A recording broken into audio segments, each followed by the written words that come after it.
Hello, 3D artists. So we're going to start out with assemblage this week, and you might be able to tell how I number or letter things so that when I'm doing a presentation I know what I'm going to watch next. So if you start with numbers or even letters, that's just a quick tip for the future. Okay, so here's Chloe's plan, and then here's her progress. See, I'm like totally jealous with all of your tools and all these things you had to work with. And this is just spectacular. It's so cool, and yet lit up even more exciting. I can't believe you did that. I seriously was just kidding, but I mean, how cool is that? You know, for your son to tell his friends, my mom made that. Right? It's a work of art. And here we've got Michael. I really like this picture. It's so colorful. But Michael, I do want you to start working with a sweep, like a background. I mean, pretty much the same for Chloe. Like this is a perfect background. Perfect. And this, I understand that the light has come into play, so I think I'm fine with that. But if you see the difference, in your image, Michael, we don't have a sweep, so just like a curved piece of paper behind it, you know, big sheet of paper, so we don't see the background, and we are totally focused on this little beauty here.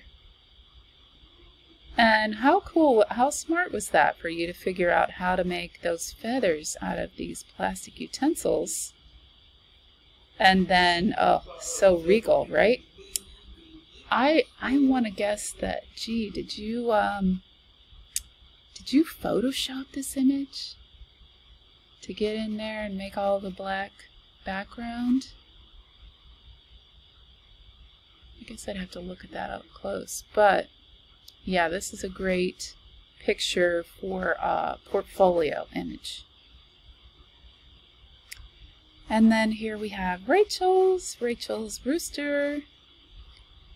And wow, she's got a lot of stuff there. Looks like a fun kitchen though. I'm just so, I'm like mesmerized by all of these objects that you're including. And then here, let's see. I see you starting to build feathers. I wonder what these are. You use something as a surface to attach the rows of feathers. How smart. And then here, I think this is the beginning of the beak and the eye and the, what do they call those crown feathers? I don't remember. I know it has a specific name. And this, I really, really love, Rachel.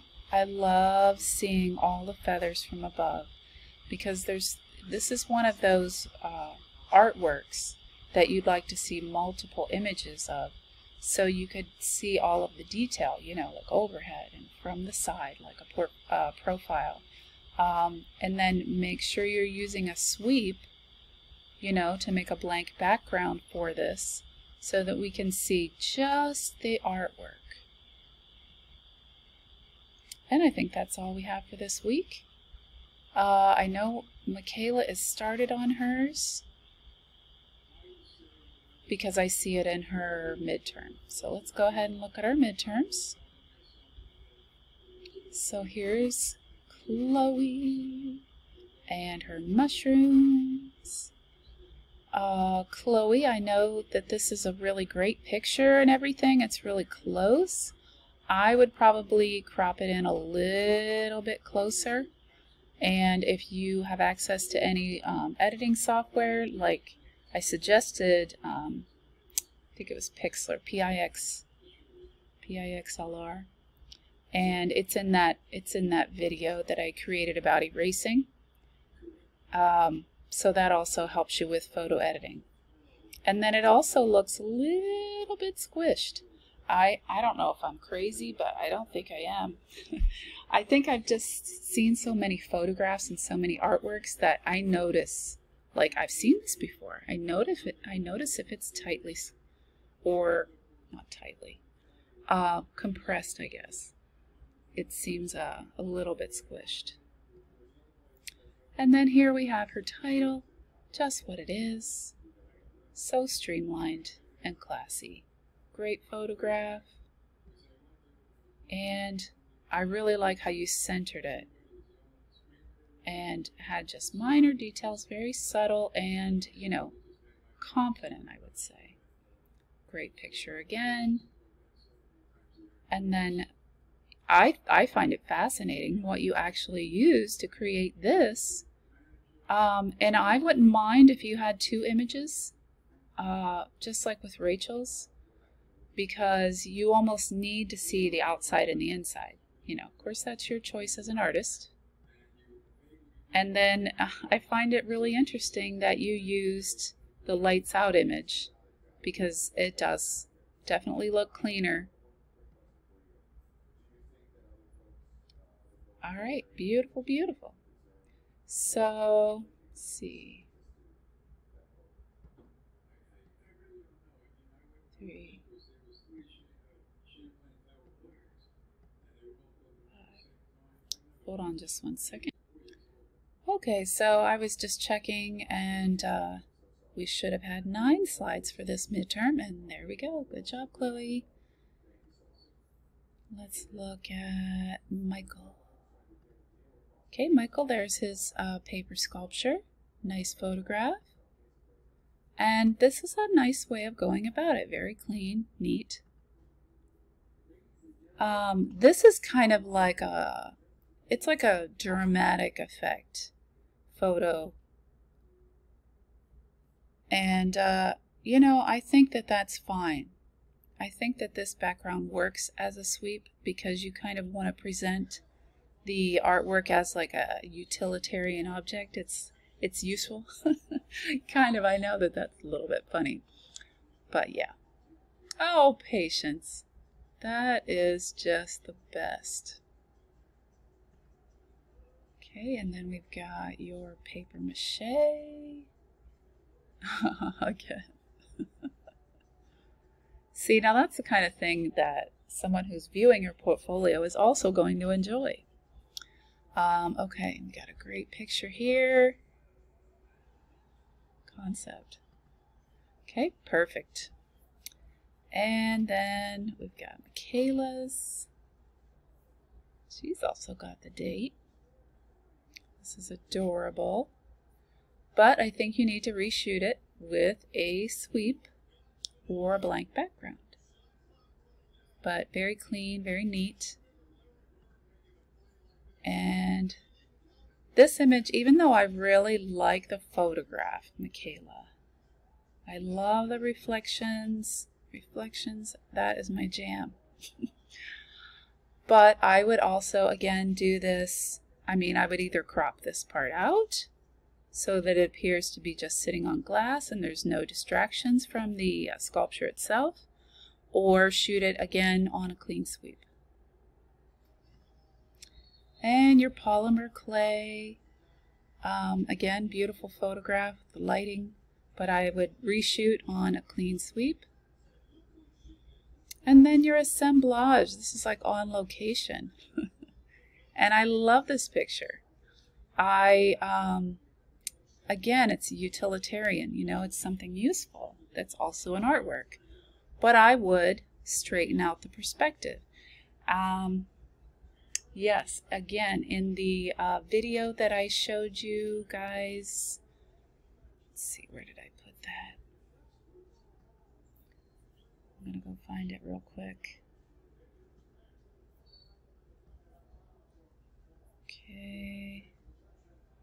Let's say Unit 5. Okay, so tutorial cleaning up eraser lines in Photoshop editing software.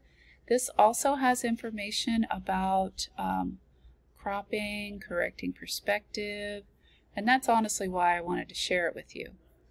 But I think that would help you a lot. Just straightening this photo and then keep the same photo because it's great. You're missing a little bit here with your midterm. You should have 9 slides. So one is the photograph and title if you wish, and then the second is the details, you know, like could be just materials. So keep that simple, and if you want to add those in, that's fine. If not, you can focus on including those for the final. And then finally, we've got Rachel. Rachel's got this really, really fancy, beautiful artwork portfolio. But right here inside this black is what we really need. I know it's really hard not to do that. It's really hard. Like this beautiful picture on the red. It's like a sweep, right? I think it's fantastic. You didn't have to add the border. So if you wanted to go back in and just make the slide solid white, that would be what we were looking for. Oh, and yes, we talked about that. But I think it turned out amazing. It's like deconstructed, right? And here's your dragon. Now the dragon, I'm guessing what you did here was add these LED lights. You know, that could have had power added to them, or you added it as like a detail, you know, like an additional layer or texture onto the tape sculpture. I would still photograph this one in a clean sweep, or if you wanted this part in the background, you know, that's on the paper to be included, then I would just crop it and maybe mention, you know, paint in your materials on the next slide.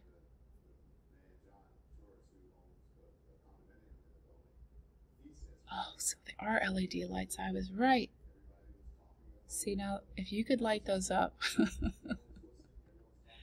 That's all I'm talking about. Okay, so this is a funny picture.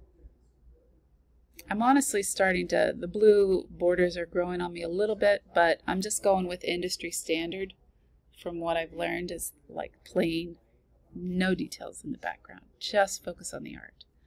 So this sculpture, I would have cleaned it up a little bit and then taken a picture of it on a clean sweep. So plain background. So remember how you want to get, look at what it says it is. That's great. So that, you know what that's for. It's for people that can't see. They can find out what the picture contains. It's just like a new thing, you know, a new accommodation for people that you know, are blind or just need to know what the picture contains. Isn't that cool? And I'm gonna make a dragon loop around the face. Oh, huh. I really enjoyed that description. I'm so happy to hear it. And then your rooster, your assemblage, I feel like you could have, oh, such a much better picture of this if you had put a clean sweep. You know, it's just like a piece of poster board, giant piece of paper. Just like you did with the paper sculpture, you know? That's what we need to really make this artwork stand out. Oh, the chains were too heavy. That makes sense. And I do love the soda can feathers.